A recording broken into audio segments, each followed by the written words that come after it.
अस्सलाम वालेकुम नाज़रीन, मैं हूं आपका host doctor Mian Sarwar pharmacist. Topic जो आज हम डिस्कस करने जा रहे हैं वो है HB1EC टेस्ट। ठीक है, ये मोस्टली डॉक्टर्स आपने देखा होगा कि टेस्ट रिकमेंड कर देते हैं कि आप HB1EC का टेस्ट करवा के लाएं। ठीक है, तो आज हम डिस्कस करेंगे ये टेस्ट होता क्या है और इसको करने की वजह क्या होती है। ठीक है, और इसके फ़ायदे क्या होंगे आगे। ठीक है, जो ये टेस्ट है ये रूटीन में हर शख्स को करवा लेना चाहिए। अगर आप प्री डायबिटिक या डायबिटिक नहीं भी हैं तो भी आपको करवाना चाहिए। हर 3 माह या 6 माह के अंदर एक दफ़ा तो लाजमी आपको ये टेस्ट करवा लेना चाहिए। ठीक है, क्योंकि ये आपकी ना ग्लूकोज की औसत सतह बताता है या उसका ग्लूकोज का ना एक एवरेज वैल्यू देता है लास्ट 3 मंथ की। ठीक है, तो आपको फिर इससे ना आइडिया होता जाएगा कि आप मतलब कि डायबिटिक तो नहीं हो रहे या प्री डायबिटिक तो नहीं हो चुके। अगर आपको ऐसी कंडीशंस हो रही हैं तो आप उसके मुताबिक अपनी प्रिवेंटिव मेजर्स ले सकते हैं या अपनी जो तर्ज ज़िंदगी है उसको बदल सकते हैं। उसकी वजह यह है कि ये जो टेस्ट है कि जो डायबिटीज़ है ना, ये जो शुगर है या जो इंसुलिन रेजिस्टेंस प्रोड्यूस होती है ना, ये ओवर द नाइट नहीं होती या विद इन डेज नहीं होती या विद इन मंथ नहीं होती। ठीक है, इस प्रोसेस को होने में सालों साल लगते हैं। काफ़ी ड्यूरेशन के बाद ये चेंजेस आती हैं आपकी बॉडी के अंदर और इंसुलिन की जो रेजिस्टेंस हो जाती है। ठीक है, तो चूँकि ये ओवर द नाइट नहीं होती, विद इन डेज या विद इन मंथ नहीं होती, इसको विद इन ईयर्स जाके ये चेंजेस आती हैं आपकी बॉडी के अंदर। तो अगर आप रेगुलर इंटरवल में 3 मंथ या at least 6 month after every 6 month आप इसका टेस्ट करवा रहे हैं तो आपको एक एवरेज ग्लूकोज की जो वैल्यू वो पता चलती रहेगी। ठीक है, और अगर आपकी वैल्यूज अप हो रही है, डायबिटिक हो रहे हैं या प्री डायबिटिक हो रहे हैं, तो आपको वक्त से पहले ये चीज़ें पता चल जाएंगी। और जब वक्त से पहले आपको चीज़ें पता चल जाएंगी तो आप बहुत सारी चीज़ों को फिर कंट्रोल कर सकेंगे अकॉर्डिंगली। आप अपने तर्ज ज़िंदगी, अपनी डाइट, अपनी वॉक एट्सेट्रा जो भी बहुत सारी चीज़ें हैं आप उनको मैनेज कर सकते हैं, उनको चेंज कर सकते हैं और अपनी जो लाइफ की उसकी अडाप्टेशन कर सकते हैं। ठीक है, तो इस टेस्ट को रेगुलरली आपको पहली तो बात है करवाते रहना चाहिए।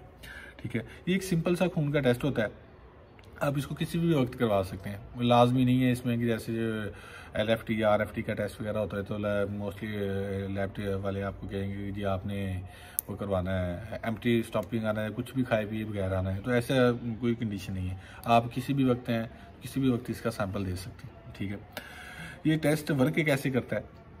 हमारी ना ब्लड के अंदर होती है हीमोग्लोबिन, जो रेड ब्लड सेल के साथ अटैच होती है, ये ऑक्सीजन भी कैरी करती है। ग्लूकोज की एबिलिटी है कि ये हीमोग्लोबिन के साथ बाइंड कर सकता है, प्रोटीन के साथ ये बाइंड कर जाता है।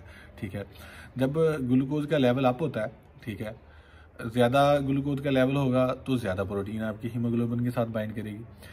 जो आपके रेड ब्लड सेल्स हैं इनकी जो एवरेज लाइफ है ये 100 to 120 डेज मैक्सिमम होती है। रेड ब्लड सेल्स की जो लाइफ होती है, लाइफ स्पैन होता है, उनके लाइफ स्पैन के दौरान क्या होती है, उनके साथ चूँकि हीमोग्लोबिन भी अटैच होती है और हीमोग्लोबिन एक प्रोटीन है।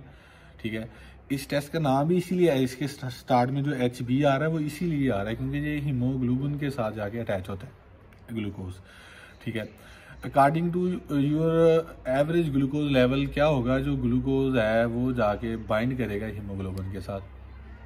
ठीक है, और जब भी हम इसका टेस्ट लेंगे तो वो हमें एक एवरेज वैल्यू बता देगा क्योंकि रेड ब्लड सेल्स का लाइफ स्पैन ही तकरीबन 100 to 120 डेज का।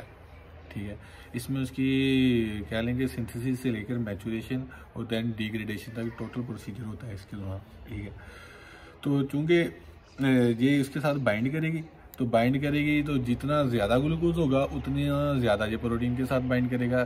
तो फिर ये हमें ना इसकी एक परसेंटेज हम इससे निकाल लेते हैं, उस परसेंटेज वैल्यू से हमें पता चल जाता है कि आया कि हमारा लास्ट 3 मंथ में जो ब्लड ग्लूकोज लेवल है वो हाई रहा है या कम रहा है।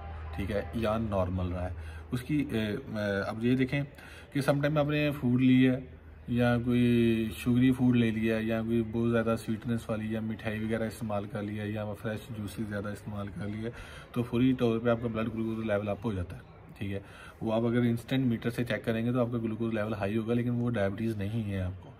इसका फ़ायदा ये है कि ये आपको एक एवरेज वैल्यू देगा। ठीक है, क्योंकि ये वो जो आपकी ब्लड के अंदर एवरेज वैल्यू आती है ग्लूकोज की, उसी की बिना पे ये प्रोटीन जाके बाइंड होती है और उसी की बिना पे ये इसकी परसेंटेज निकलती है। ठीक है, ये किसी अब्रप्ट या इंस्टेंट चीज़ के इनटेक के ऊपर ये आपको वैल्यू नहीं निकलेगी भाई। ठीक है, इसका सबसे बड़ा फ़ायदा ये। अच्छा, ये तो हो गया कि ये मतलब कि ये पता कैसे चल जाता है, ये वर्क कैसे करता है एक्चुअली। तो वो फिर हम इसका ब्लड का सैंपल लेंगे, उसी से हमें वो परसेंटेज से पता चल जाएगा कि आप डायबिटीज़ हैं, आप गुड आपकी हेल्थ है, या प्री डायबिटिक हैं, या आपको डायबिटीज़ हो चुकी है। ठीक है, अच्छा, इसके बाद इसकी है कि इसकी जो परसेंटेजेस हैं या इसका जो नंबर आएगा वो क्या इंडिकेट करते हैं। ठीक है, अगर आपकी जो परसेंटेज है ना बिलो 5 है, या 4.5 से बिलो है, या अप टू 4.5% तक है, तो इसका मतलब है कि आप इंसुलिन सेंसिटिव हैं, आपकी इंसुलिन जो वो वर्क कर रही है। ठीक है, और जो है आपकी हेल्थ ठीक है, आपको डायबिटीज़ नहीं है। ठीक है, आपकी हेल्थ अच्छी है। ठीक है, लेकिन अगर आपकी वैल्यू आती है 5% या मोर देन 5%, ठीक है, 5 पॉइंट समथिंग एट्सेट्रा, तो इसका मतलब है कि आपकी जो ना इंसुलिन रेजिस्टेंस की तरफ जा रहे हैं, या प्री डायबिटिक है, और आपको फौरी तौर पर अपने जो तर्ज ज़िंदगी है, अपनी जो डेली रूटीन है, उसको बदलने की ज़रूरत है, और आपको एहतियात करनी चाहिए, क्योंकि आप डायबिटीज़ की तरफ मूव कर रहे हैं। ठीक है, अगर आपकी परसेंटेज आती है 6% या मोर देन 6%, तो इसका मतलब है कि आप इंसुलिन रेजिस्टेंस हो चुके हैं, इंसुलिन की मज़ाहमत आपके अंदर आ चुकी है, और आपको डायबिटीज़ हो चुकी है। ये इंडिकेट करती है टाइप 2 डायबिटीज़ मेलाइटस। ठीक है, तो इट मीन आपको डायबिटीज़ हो चुकी है। तो जैसे मैंने पहले जिक्र किया था कि इस टेस्ट का फ़ायदा क्या होगा। फ़ायदा इसका यही है कि जैसे कि आपने टेस्ट ज़िंदगी में एक ही दफ़ा करवाया तो पता चला है कि जी आपका जो परसेंटेज है वो 6% हो चुकी है ऑलरेडी, तो फिर तो आपको डायबिटिक मैनेजमेंट की तरफ ही जाना पड़ेगा, आपको मेडिकेशन ही लेनी पड़ेगी। ठीक है, यही टेस्ट अगर आप नॉर्मल रूटीन में करवाते रहें, आपको पता चल जाएगा कि 4.5 पे आप गुड पे हैं। अगर आपकी 5% पे चली गई है, या नियर अबाउट 5 चली गई है, तो ये आपके लिए एक इंडिकेशन होगी कि आप डायबिटीज़ की तरफ मूव कर रहे हैं। आप फौरी तौर पर अपना जो लाइफ है, जो रूटीन है, उसको चेंज करें, वॉक शुरू करें, जो शुगर इनटेक कम कर दें, एक्सरसाइज डेली करें, हेल्दी वर्क करें। ठीक है, अपनी मैनेजमेंट करें। ठीक है, जो भी मैंने अपने प्रीवियस व्लॉग्स में बताया कि आप डायबिटीज़ को घर बैठे कैसे मैनेज कर सकते हैं, उन चीज़ों पे अगर आप फोकस करेंगे तो आप इससे बच सकते हैं। ठीक है, या आप इसको बहुत हद तक डिले कर सकते हैं। ठीक है, काफ़ी लंबे अरसे के लिए आप इसको डिले भी कर सकते हैं। ठीक है, तो लेकिन अगर आपने टेस्ट ही करवाया तब जब आपको सिम्टम्स आ चुके थे, तो तब तो फिर आपको मैनेजमेंट ही करनी पड़ेगी, आप इसको डायबिटीज़ होने से पहले कंट्रोल नहीं कर सकेंगे। तो ये एक छोटा सा टॉपिक था जो मेरा, ये आप कह लें कि ये जो सबसे जो बेहतरीन मार्कर है ना, जो शुगर के टेस्ट हैं, इसमें जो इंसुलिन रेजिस्टेंस का जो बेहतरीन मार्कर है ना, वो HbA1c टेस्ट है। ठीक है, आपको ये रेगुलरली करवाते रहना चाहिए। सबसे बेहतरीन मार्कर ये है, और ये एवरेज वैल्यू देता है, बजाय है कि आप वो डेली बेसिस पे चेक करें। आपको आफ्टर बेहतर है 3 मंथ बाद करवा लें, लेकिन एवरी 6 मंथ तो इसका टेस्ट लाजमी आपको करवाना चाहिए। तो यही एक छोटा सा टॉपिक था, मैंने कहा आपसे शेयर कर लें। ठीक है, उम्मीद है ये आप लोगों के लिए यूज़फुल भी रहेगा, और बहुत सारे लोगों के ये काम भी आएगा जो इन चीज़ों के बारे में कॉन्शियस हैं। ठीक है, वो लाजमी इसको टेस्ट करवाएं अपना, और रूटीन में टेस्ट करवाएं इसको। ठीक है, होपफुली आपको टॉपिक पसंद भी आया होगा, आपके लिए यूज़फुल भी रहेगा। आप अपना भी ख्याल रखिएगा, हमारे इस चैनल का भी ख्याल रखिएगा। Thank you very much. जज़ाकल्लाह, अल्लाह हाफिज़।